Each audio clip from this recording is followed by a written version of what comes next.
Notícias, traz a informação.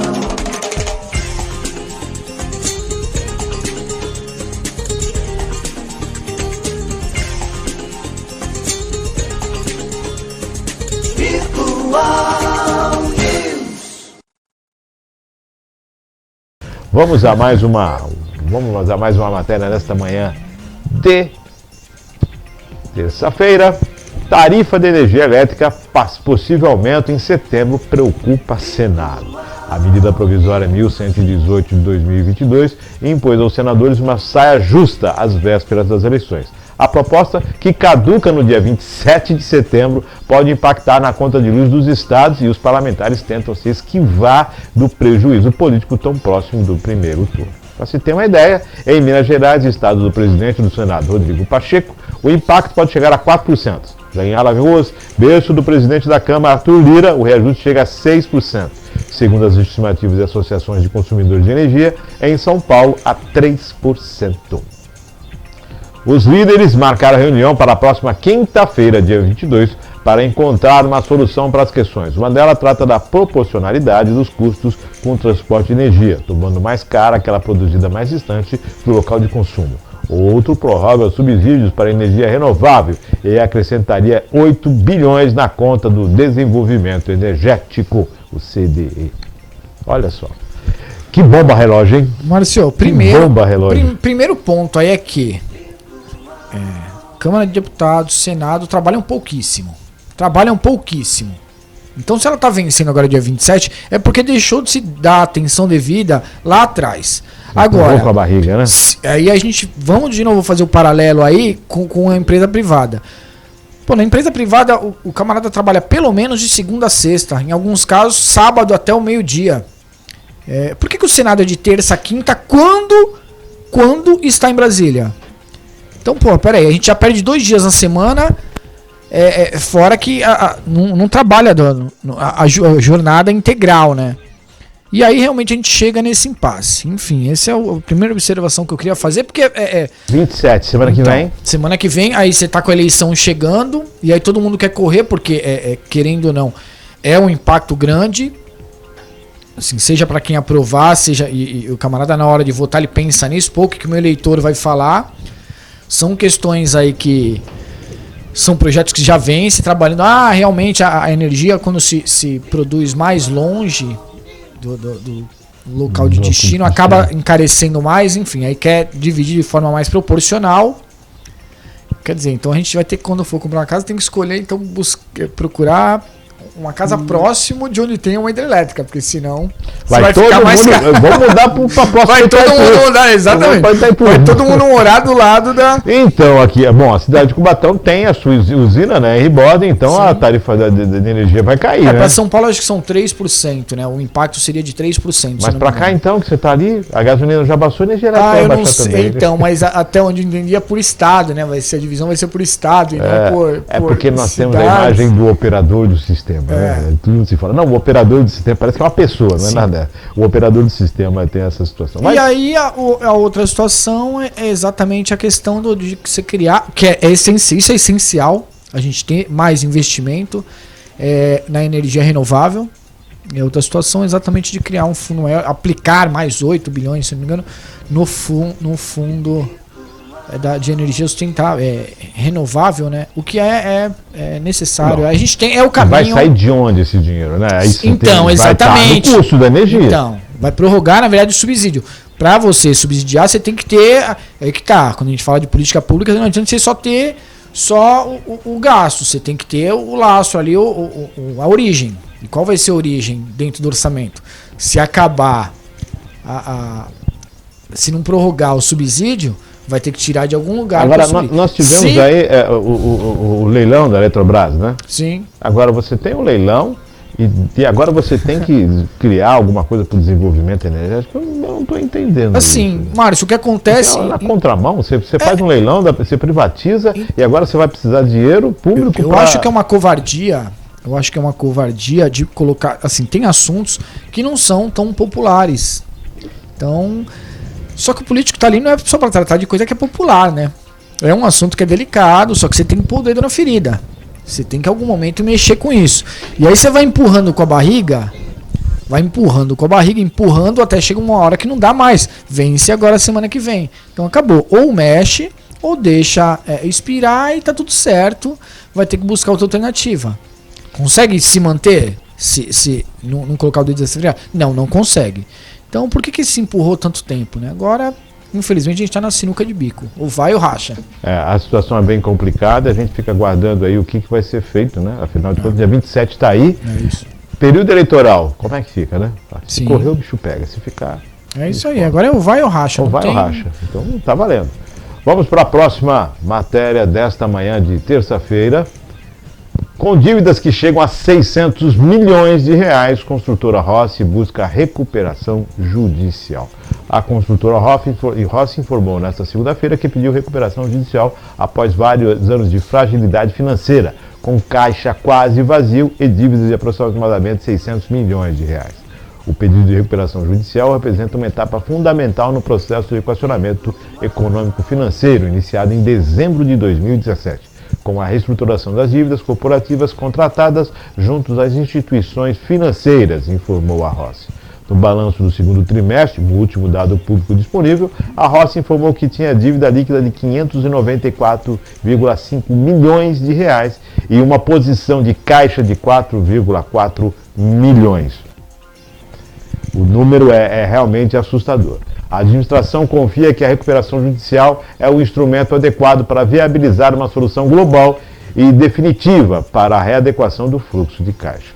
A manutenção de sua normalidade operacional é a retomada da expansão de suas atividades, diz o trecho do documento. César, construção civil, recuperação judicial, um nome forte no mercado. Sim. Né? Um nome forte no mercado. Grande construtora. E os números chamam muito a atenção, né? 594 contra 4. A dívida é muito alta. Em 2017, eles vêm nessa guerra aí já uns 5 anos, pelo menos. Acho que 2017 foi exatamente o ano que a família retomou o controle, né, do grupo, que até então estava fracionado isso, de maneira que a família não tinha tanta autoridade. Ela retomou, se não me engano, com 25%, acho que do controle do grupo, e aí tem alguns outros acionistas aí, inclusive um deles é dono da Gerdau também, se eu não me engano, é acionista na Gerdau, também na Alpargatas, enfim, e eles vêm nessa luta aí já há pelo menos 5 anos. A alternativa que estão encontrando, né, que viram para tentar equacionar, não tem dado, pelo visto, não tem dado resultado, mesmo com diversas ações, não funcionou muito bem essa equalização e a dívida continua altíssima, né? Então, 594 milhões de reais dentro de um universo de quanto, né? Então. E 4 milhões de fluxo de caixa. Então, se houver essa equalização, se essa empresa conseguir recuperação, que é a possibilidade de a gente já ver uma luz no final do túnel para inúmeras pessoas que fazem parte, isso aí. Que são beneficiados através desses investimentos. Construção civil é um do setor que mais civil emprega no país, né? No mundo, inclusive. Então Perfeito. Bom, nós temos agora uma situação na cidade de Cubatão referente a aulas, né? Em que crianças não estão indo às aulas, que é um problema referente à falta de professor, e isso já vem sendo discutido isso há algum tempo, nós já falamos alguma coisa por alto aqui, mas isso acabou de chegar também no Conselho Tutelar, que foi acionado. Afinal de contas, é direito da criança estar na sala de aula, e é dever do poder público dar essa condição, né? E todos iguais, todos têm direito. Nós vamos direto com o conselheiro Pádua para falar a respeito disso. Está conosco na linha? Possibilidade? Bom dia, Pádua. Estou sim. Tudo bem, Márcio Chaves? Bom dia. Bom dia, Pádua. Seja bem-vindo aqui conosco ao vivo. Pádua, em relação a essa questão que envolve essas famílias, né, essas crianças, referente à unidade, né, a UME, Estado de Goiás, em Cubatão. Certo. Perfeito. O conselho foi acionado pelas famílias? Fomos acionados no dia 13 de setembro. No dia 13 de setembro, depois de muito tempo, as mães resolveram procurar os órgãos, né? Eles estiveram nesse dia na SEDUC, conversando com a chefia sobre a situação que se arrastava desde o recesso. da falta de professor, da falta de aulas para as crianças, do infantil 4. Se você fala recesso agora no meio do ano, perfeito? No meio do ano, e se arrasta desde o meio do ano. Aí tiveram na SEDUC colocando, né, o problema, e eles falaram que a solução seria fazer um rodízio das crianças. Rodízio? Rodízio. Essa foi a palavra que foi falada e gravada por eles. Vem cá, é uma sala inteira ou é mais de uma sala? Uma sala inteira. Um professor, então, a ausência de um professor, perfeito. Mas assim, Márcio, a gente sabe que não é um problema do Goiás, é um problema recorrente na rede municipal, né? Outras escolas também, tem uma escola na usina Riborda, ficou 3 meses sem professor. Geografia, História e Inglês. Na rede pública, Márcio, não tem o professor substituto, como tem em Santos há 25 anos. Tem em Praia Grande, tem no Guarujá. Mas foi aprovado. Eu estou com o César Martins aqui, que vai falar a respeito do assunto. César. Bom dia, Pádua. Prazer falar contigo aí novamente. Sempre atuante aí. De fato, o Pádua colocou uma situação que é bem importante. Isso é algo recorrente na rede municipal de Cubatão. Precisa sim, a gente trabalhou muito para se criar a estrutura do professor substituto. Algumas outras cidades você tem o professor adjunto, além do professor adjunto, o professor substituto. Cubatão não tem. Assim, eu friso nessa situação. A usina em Riborda teve, como o Pádua comentou, uma situação delicada. Porém, quando você fala de Fundamental 2, você tem crianças maiores, então que conseguem já ficar em casa sozinho, ter uma independência maior, e até pela idade você consegue passar atividade para ser feita extra classe. Então você consegue fazer atividade inclusive de casa, o que não é o ideal, só que é uma realidade. Agora, nesse caso do Goiás, a gente está falando do infantil 4, são crianças de 4 anos. A criança não pode ficar sozinha em casa, o pai não pode deixar de trabalhar para ficar com a criança em casa. Então, a reorganização nesse caso tem que ser de extrema urgência, não dá para a gente aguardar. E assim, o que me espantou, de verdade, Pádua, além da situação, foi a justificativa do porquê isso aconteceu. Porque, segundo a justificativa, né, as declarações da secretaria, é de que a lei só contempla o professor substituto após 30 dias de afastamento. Só que o afastamento não tem sido contínuo, tem sido picado. Pô, peraí, a gente tem um funcionário que vem apresentando diversos atestados e não foi tomada uma medida para já cauterizar o problema. Pô, a gente está vendo que está sendo recorrente. A gente esperou ter 2 meses numa situação desse tipo, porque a gente está no meio de setembro. O recesso terminou no fim de julho. Claro. Agosto, setembro. Pádua. Ô Márcio, quando o César era o secretário adjunto, nós tínhamos havia todo um preparo, um cuidado nesses temas. As coisas, por mais que houvesse problema, porque o problema acontece, a gente não pode ser também demagógico, né? Isso acontece, mas havia um tratamento. O César está aí, quantas vezes nós tivemos, na César, discutindo problemas dessa natureza. Mas, assim, a justificativa é totalmente um absurdo. Imagina você chegar para uma criança, para uma família, você pode, durante o mês, você pode ir de forma picada para a escola, que está tudo bem. Não está nada bem, está tudo irregular. Sim. Isso não é aceitável. Isso não existe, em hipótese alguma. Foi uma justificativa totalmente equivocada, porque falta, na verdade mesmo, falta a adequação na rede desse profissional. Pádua, há uma, como é que eu vou dizer aqui? Bom, se chega para o conselho, toma uma outra proporção, um outro caminho. Já é um caminho mais próximo à judicialização da situação. O conselho já entrou em contato com a prefeitura e com a Secretaria de Educação, e já se tem aí uma data para que esse problema seja solucionado. Isso vai seguir mais adiante, isso vai gerar... Qual a situação? O secretário adjunto, na entrevista, ele já afirmou que amanhã já estará resolvida as aulas das crianças, né? Terá professor. Amanhã nós estaremos lá na escola para verificar mesmo a solução. Mas assim, se não houver adequação, como falou o César, muito corretamente, se não houver uma reestruturação, né, no equipamento da educação para garantir esse profissional substituto, esse problema não é só do Goiás. Hoje eu recebi ligações hoje de outras escolas também narrando tal problema. Então precisamos, com urgência, e o César sabe, esteve lá na SEDUC e estava caminhando nessa direção, a garantia desse profissional na rede municipal.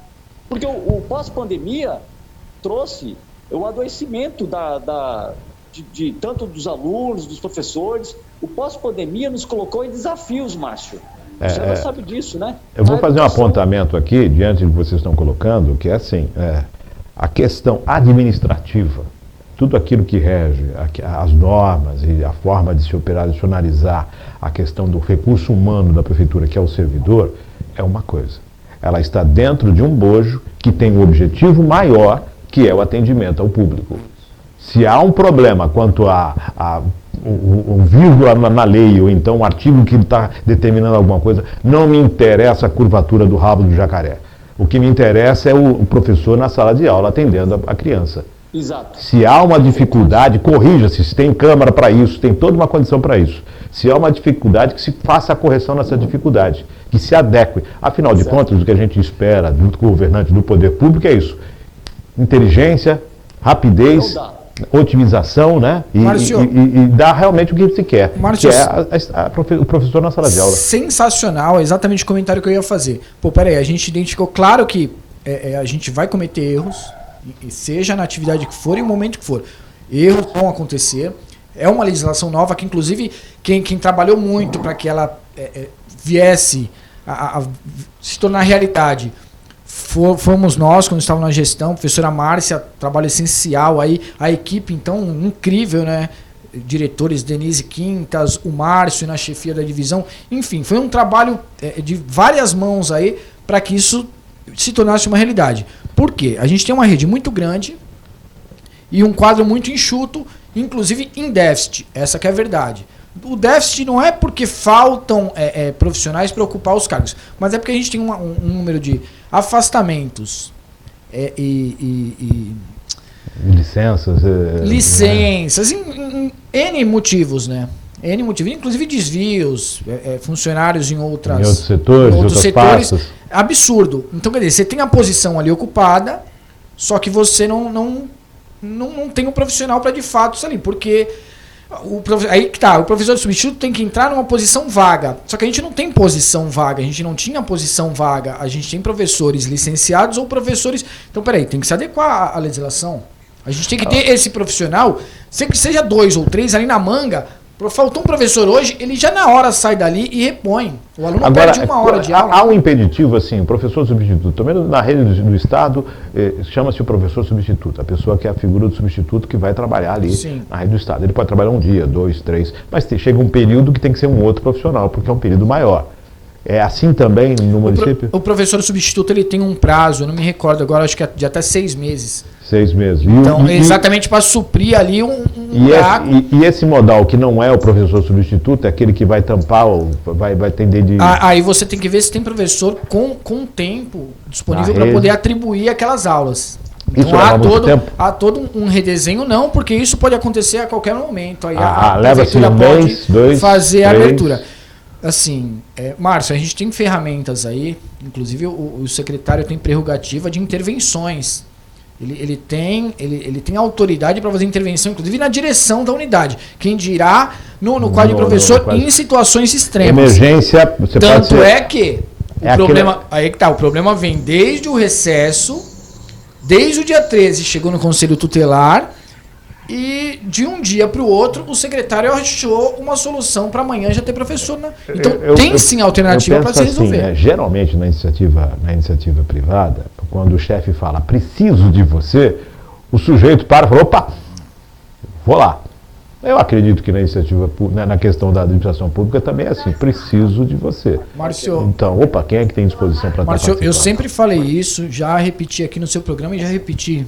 Os vereadores, Pádua teve lá também, exercendo a função de vereador, conversamos muito também nesse sentido, e todas as vezes o nosso discurso foi o mesmo. A gente tem uma rede de ensino em Cubatão sensacional.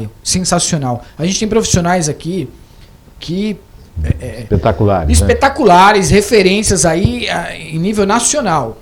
Agora, alguém precisa pôr o dedo e resolver, fazer a devida alocação, a chefia, por muitas vezes, também fica amarrada, não consegue também tomar decisões, porque não cabe só a ela, precisa de alguém tomar a decisão. Muitas das decisões dependem do poder executivo, do chefe do executivo.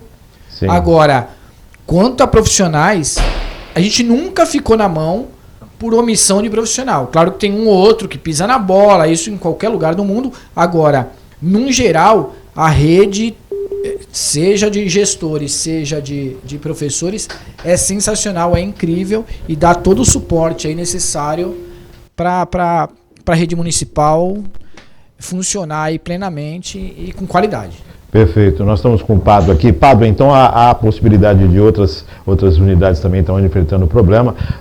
Também chama a atenção aí algumas questões envolvendo direção de escolas, a PM também, que muitas escolas não estão com a PM em dia funcionando, tudo uma situação aí que a gente vai procurar apurar e trazer aqui também. Mas, Pádua, então agora é aguardar para ver se o problema é solucionado a partir de amanhã, e o Conselho deve acompanhar também essas outras denúncias? Pádua, acho que está com a gente aqui, está conectado. Vamos tentar novamente o contato com o Pádua. Bom, essa questão não tem muito o que falar, né, César? É resolver. É resolver, não tem. É como eu falei, é muito delicado. Quando se trabalha com as crianças maiores, do ensino fundamental 2, ainda se consegue alternativas diferentes, pelo menos paliativas ali, para ir. Até porque são diversos professores, cada um atuando numa matéria diferente. No caso infantil, é um professor para a turma. Então, se o professor não está, a gente não tem atividade na turma toda. Agora, a gente está falando de crianças de 4... Se o pai coloca a criança na escola, muitas vezes não é só por prazer. E sim porque ele tem a necessidade da criança estar ali na escola enquanto ele está trabalhando. Perfeito. Voltamos com o Pádua. Pádua, você comentou então que tecnicamente agora é aguardar para que amanhã tenha a solução desse problema, mas há denúncias contra outras escolas, outras unidades também. O Conselho vai acompanhar isso? Como é que é a situação, Pádua?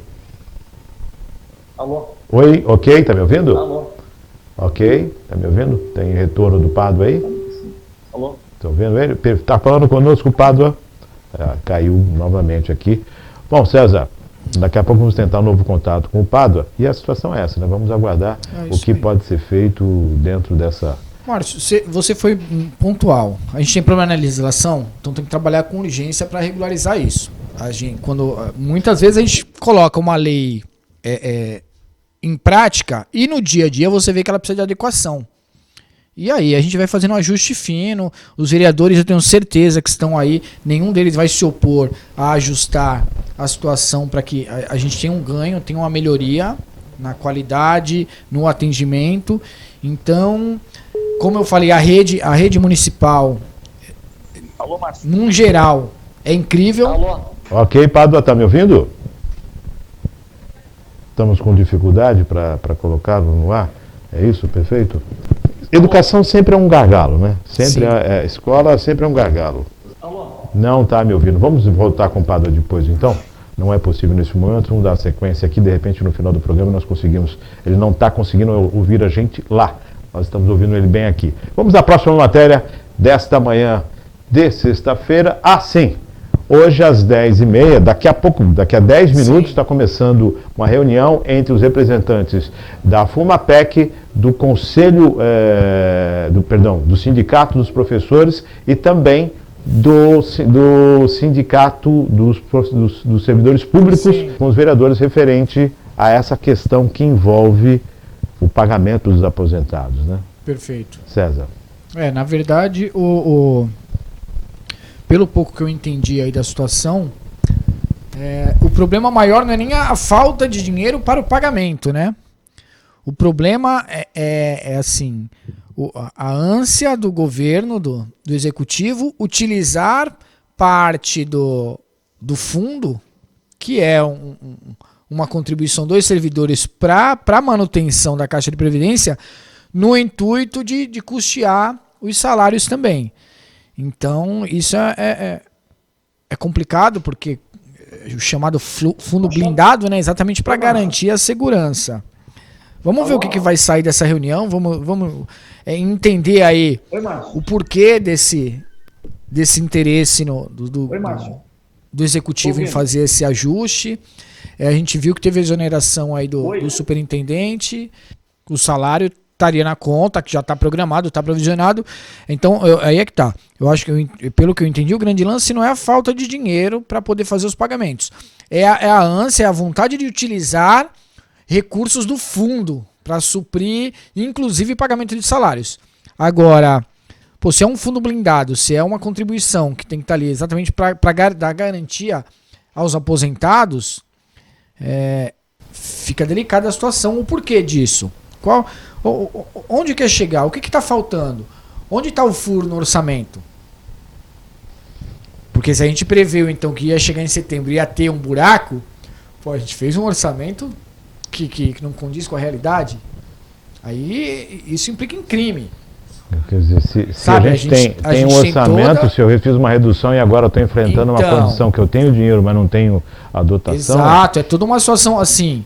O hospital, até onde a gente tem informação, o hospital parou de atender. O hospital municipal parou de atender. Que tem a parte particular. O único hospital hoje municipal da cidade de Cubatão parou de atender exatamente o convênio dos servidores. O convênio com a Caixa não atende, então? Então, alguma coisa não está funcionando direito aí, Márcio, e precisa ser feito ajuste. São mais de 2 mil aposentados, né? E pessoas que contribuíram, que trabalharam, que prestaram, fizeram o seu papel, sim, né?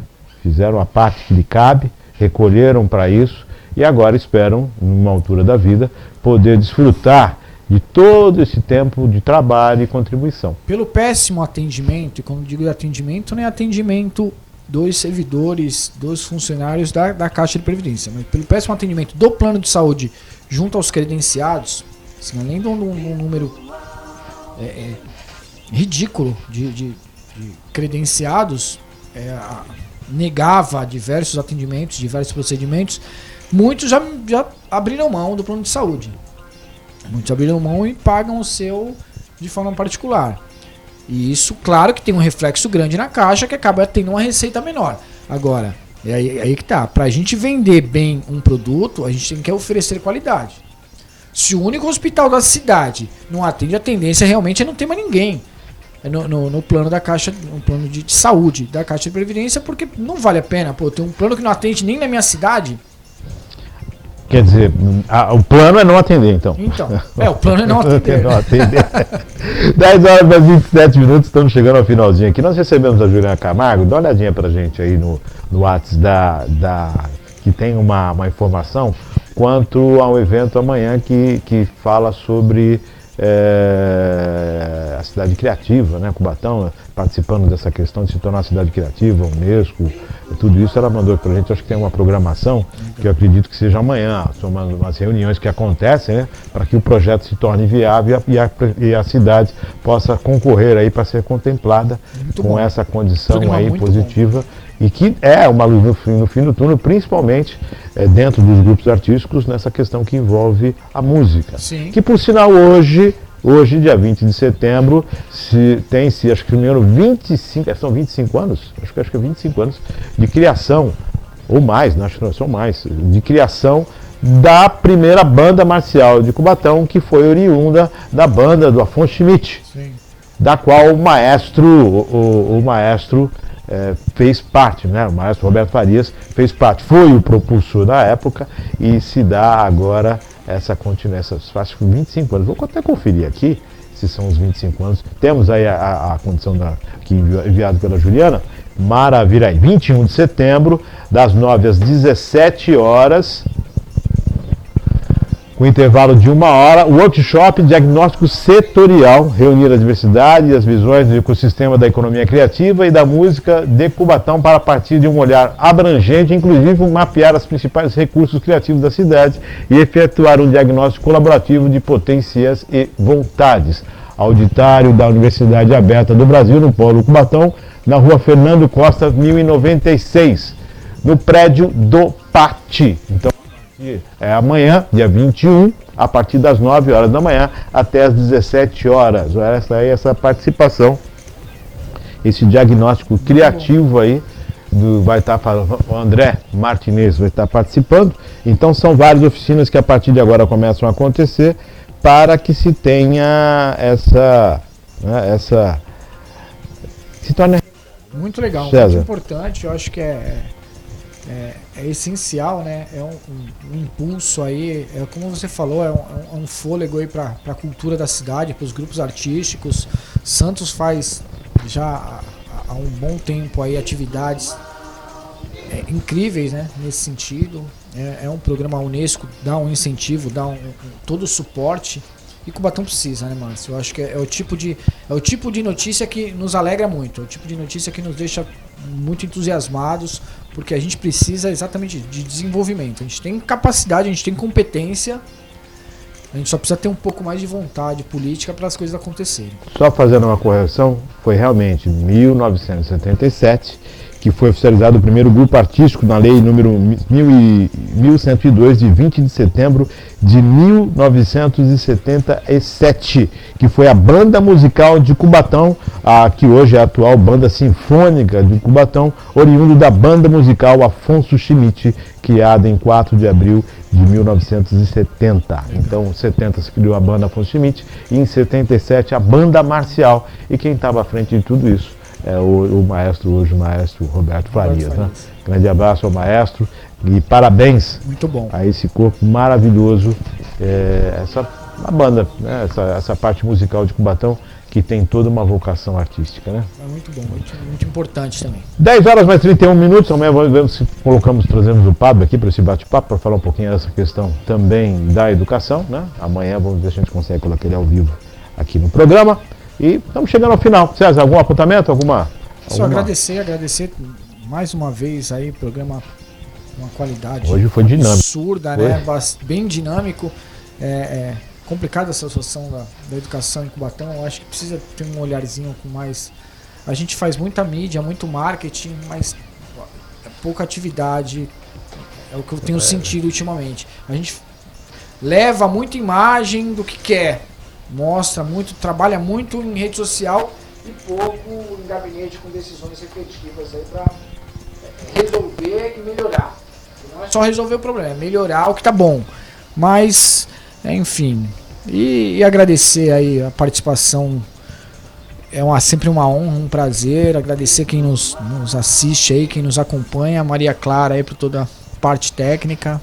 E a Deus por permitir aí que a gente continue. Maravilha. Lembrando que dar publicidade ao ato público está dentro da lei. É necessário dar publicidade ao ato. Não é fazer propaganda, é dar publicidade àquilo que se faz. Isso é o ato. Propaganda faz a galinha quando bota o ovo. Propaganda faz a galinha quando bota o ovo. Mas dar publicidade ao ato é necessário. E aquilo que está nas redes sociais, que se torne verdade para a população. É isso aí. Que a gente espera, que né? reflita o que de fato o exercício no chão de fábrica. É isso. Agradecendo ao César, agradecendo a Maria Clara, agradecendo a você. Um grande abraço também ao Pablo que participou conosco aqui. E chegamos ao final de mais um programa. Daqui a pouquinho está disponível nas redes sociais e também no site da Rádio Virtual, www.radiovirtual.com.br, e também vai estar no nosso canal no YouTube. Agradecendo, desejando uma excelente terça-feira. Hoje a sessão na Câmara é às 14 horas, na Câmara de Cubatão, não é às 18 horas. Sessão a partir das 14 horas. E daqui a pouquinho, então, nós vamos ter mais informações sobre essa reunião entre sindicatos, professores, CISPUC e também dos aposentados, junto aos vereadores na Câmara Municipal de Cubatão. Legal. Fique com Deus e até amanhã com mais um Virtual News, se Deus quiser.